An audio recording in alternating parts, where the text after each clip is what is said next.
जय शिवराय मित्रांनो, स्वागत आहे तुम्हा सर्वांचे आपल्या फोर्ट ॲडव्हेंचर या यूट्यूब चॅनलवर। आणि आज आपण निघालो आहे सह्याद्रीमध्ये एका गड किल्ल्याची भटकंती करण्यासाठी आणि त्या गडाचं नाव आहे रसाळगड। खेडपासून साधारण 25 किलोमीटर अंतरावर रसाळगड आहे आणि फायनली आपण येऊन पोहोचलोय रसाळगडाच्या पायथ्याशी। गडाच्या पायथ्याशी रसाळवाडी गाव आहे, इथे राहायची व जेवणाची उत्तम सोय होते। तर चला मग आपण गड एक्सप्लोर करूया। गडावर जाण्याच्या मार्गात ही एक शंकर महादेवांची पिंड आहे।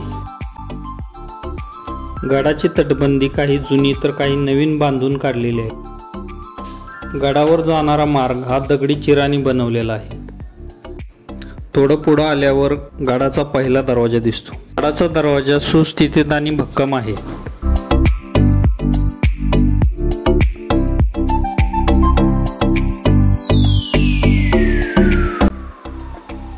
दरवाजातून आत आल्यावर बाजूला देवड्या दिसतात, ज्याचा वापर शत्रूवर नजर ठेवण्यासाठी केला जायचा।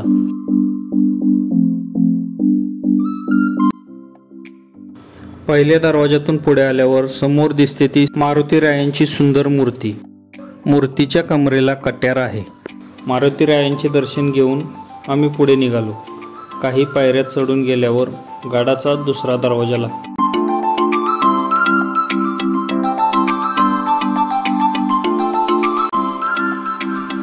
या मार्गाने आपण गडावर आलो। गडाचा संपूर्ण मार्ग हा संरक्षक भिंतीने बांधून काढलेला आहे। समोर दिसते हे जावळीचं विस्तीर्ण असं खोर आहे। घनदाट जंगल, संपूर्ण परिसर हा झाडांनी व्यापून टाकला। या गडाचा वापर या खोऱ्यावर नियंत्रण ठेवण्यासाठी केला जायचा।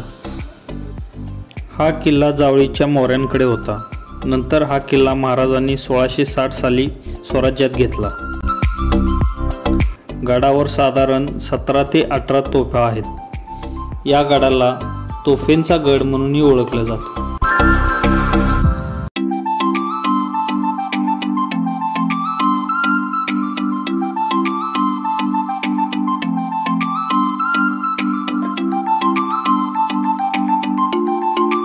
तिथून पुढे आल्यावर आपल्याला गडावर ही पहिली तोफ दिसली।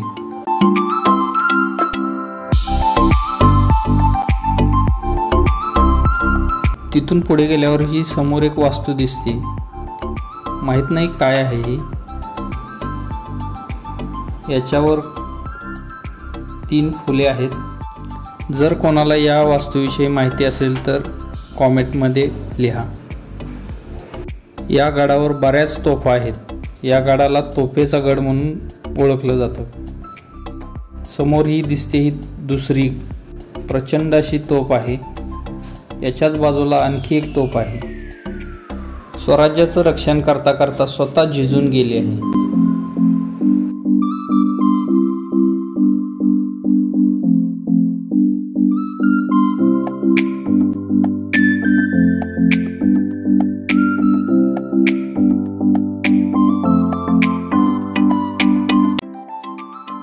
थोडं पुढे गेल्यावर इथे एक पाण्याचं टाकं आहे। पाण्याचं टाकं कोरडं आहे।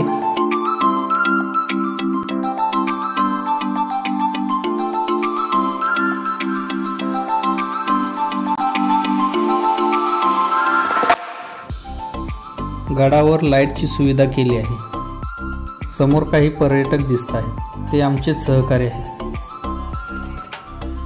पुढे आल्यावर आणखीही एक तोफ आहे, ही 4थी तोफ।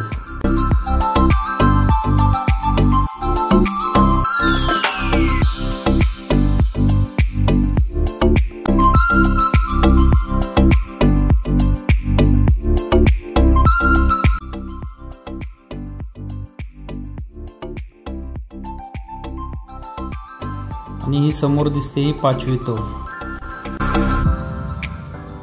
या तोफेवर साल आणि लोगोही आहे।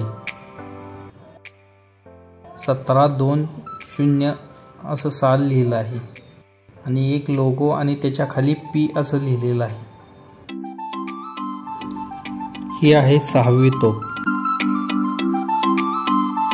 थोडं पुढे गेल्यावर ही 7वी तोफ। असं म्हणतात की यातील काही तोफा पोर्तुगीजांनी गडावर आणल्या आहेत। आणखी थोडं पुढे गेल्यावर ही 8वी तोफ। या तोफ्यावरही साल नमूद केले आहे आणि ही आहे 9वी। यावर साल 18-0-14 असे नमूद केले आहे। समोर दिसतंय ते चुन्याच्या घाण्याचे चाक आहे।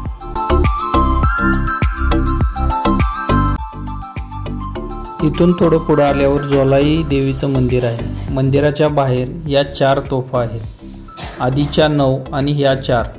आतापर्यंत आपण एकूण 13 तोफा पाहिल्या। समोर दिसतंय हे झोलाई देवीचं मंदिर। चला मंदिरात जाऊया आपण। मंदिरामध्ये छत्रपती शिवाजी महाराजांची सुंदर अशी मूर्ती आहे। मूर्तीचं दर्शन घेऊन आम्ही गाभाऱ्यात प्रवेश केला। मंदिरामध्ये हा दगडाचा दीपस्तंभ आहे।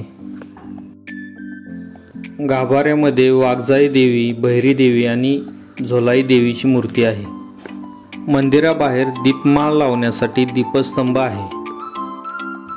यात्रेमध्ये याच्यावर लाट बसवून फिरवली जाते।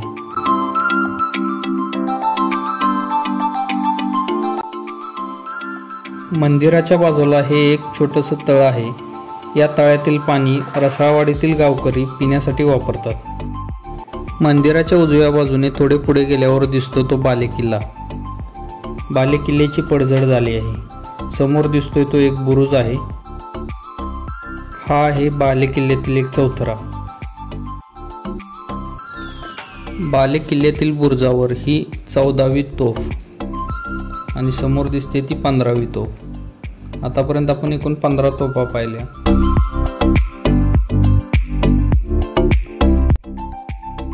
ही एक भग्न अवस्थेतील मूर्ती आहे। याच्यावरून काहीच समजत नाही कशाची आहे। समोर आल्यावर एक पाण्याचं तळ आहे। तळ्यापासून थोडं पुढे गेल्यावर एक तुटलेली तोफ आढळली। समोर दिसतं हे धान्याचं कोठार आहे। कोठारापासून थोडं पुढे गेल्यावर काही विरगळ दिसल्या।